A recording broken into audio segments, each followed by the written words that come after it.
ఇప్పుడు ఎజెండా పంపినప్పుడు దానికి ఒక ఫైల్ అయితే ఉంటుంది కదా,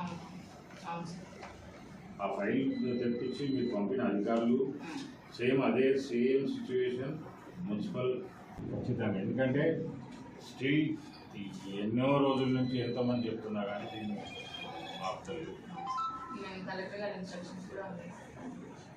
అదే మీరు నేనేమంటున్నా అంటే మనం పట్టుకోకపోతే మనం ఏం పరిస్థితి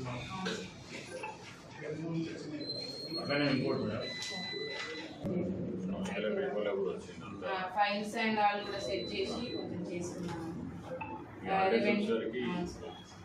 పైన టెక్నికల్ టీమ్ కూడా హాలిడేస్ ఉన్నాయి సార్. తెలుసుకోవడానికి ఇంకా టైం పడుతుంది సార్. కొంచెం ఒక 4-5 days నిజంగానే సంథింగ్ ఏదైనా ఇన్వాల్వ్ అయిందంటే డెఫినెట్ యాక్షన్ క్లియర్గా కనిపిస్తుంది కదా మేడం. ప్రాపర్టీ లాస్ అయింది మున్సిపల్ పెట్టి ఆ రూమ్స్ కానీ ప్లస్ కొత్త మోటార్ అక్కడ ఉంది స్టాక్. పేమెంట్స్ కూడా పాత వాటి ప్రకారమే చేద్దామని చెప్పిన సార్. ఎందుకంటే నాకు ఏఎస్ కాపీ ఏదో ఒకటి ఉండాలి. ఆన్ పేపర్ నేను కూడా వాళ్ళకి ఏం సమాధానం చెప్పినా అంటే వీళ్ళనే కాదు సార్, మనకి ఒక 290 జీవో అని రీసెంట్గా జూన్లోనే వచ్చింది మీ జూన్లో. అందులో స్ట్రిక్ట్గా ఏముందంటే మనకి ఎంత శాంక్షన్ స్ట్రెంత్ ఉంది, ఎంత ఉంది, వీళ్ళకంటే ఎక్కువగా ఎవరు టేబుల్ ఎజెండా తీసుకొని పాస్ చేయడం జరిగింది. అనుభవం ఉంది, టెక్నికల్గా వీళ్ళకు కావాల్సిన. ఇప్పుడు ఎజెండా పంపినప్పుడు దానికి ఒక ఫైల్ అయితే ఉంటుంది కదా, ఆ ఫైల్ తెప్పించి మీరు పంపిన అధికారులు సేమ్ సిచ్యువేషన్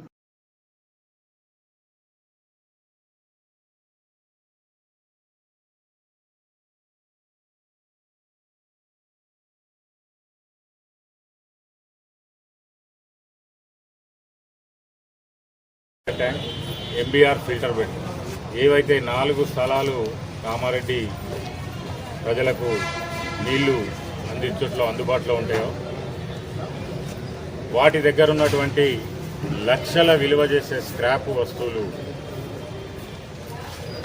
కండెమ్డ్ మోటార్లు కావచ్చు, పాడైన మోటార్లు, వాల్వ్స్, మున్సిపల్కి సంబంధించిన వాల్వ్స్, ఎలక్ట్రిసిటీ సంబంధించిన డోమ్స్ కానీ ఏవైతే తీసేసిన పాడైన మెటీరియల్ ఏదైతే ఉందో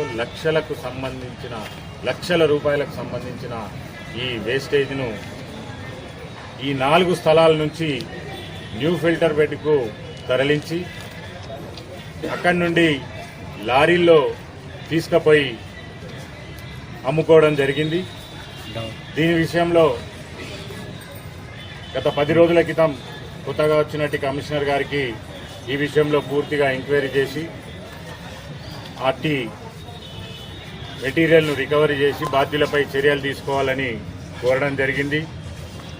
కానీ ఇప్పటి వరకు ఆ విషయంలో ఎటువంటి చలనం లేదు, స్పందన లేదు.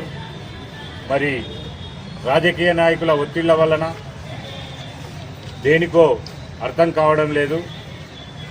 గతంలో కూడా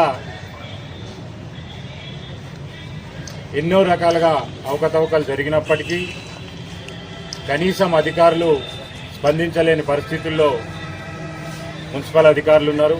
ఇప్పటికైనా గౌరవ కలెక్టర్ గారు చొరవ తీసుకొని ఈ విషయంలో వెంటనే స్పందించి ఇటువంటి అక్రమాలపై నిజాలు తేల్చి దోషులను శిక్షించవలసిందిగా డిమాండ్ చేస్తున్నాం. అలాగే ఎవరైతే మున్సిపల్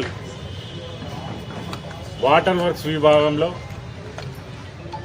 గత 15 సంవత్సరాల నుంచి పనిచేస్తున్న వాళ్ళని కొత్తగా నవంబర్లో కౌన్సిల్ అప్రూవల్ చేసి టెక్నికల్గా వీళ్ళు అర్హులు, టెక్నికల్ శాలరీస్ వీళ్లకు పెంచుతున్నామని ఒక తీర్మానం పాస్ చేయడం జరిగింది. ఇది కూడా అనైతికం, ఇది చేయడానికి వీల్లేదు. ఎందుకంటే వాళ్ళ నలుగురికి కూడా టెక్నికల్గా ఎటువంటి సర్టిఫికెట్స్ కానీ ఎటువంటి అనుభవం కానీ లేదు. కాబట్టి ఇటువంటి చర్యలు చేపట్టిన అధికారుల మీద కూడా వెంటనే చర్యలు తీసుకోవాలని డిమాండ్ చేస్తున్నాం. రాబోయే రోజుల్లో కూడా మున్సిపల్లో జరిగే అక్రమాలపై ఘాటుగా స్పందించి ఎటువంటి అవినీతికి తావు లేకుండా మున్సిపాలిటీని నడపాల్సిందిగా అధికారులను డిమాండ్ చేస్తున్నాం. లేని పక్షంలో పెద్ద ఎత్తున పోరాటాలు కూడా చేస్తామని తెలియజేస్తూ